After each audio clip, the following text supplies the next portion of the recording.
In the oil and gas industry, safety is everything. One of the biggest risks, overfilling a storage tank.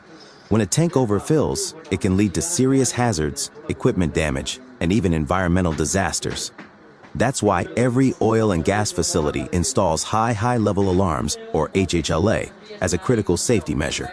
In this video, we'll show you how this system works and why it's so important.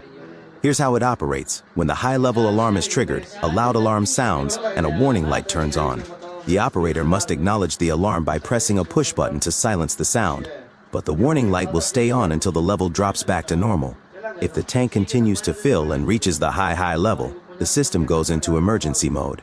The alarm stays active, the warning light remains on, and the pumping motor automatically shuts down to prevent overfilling.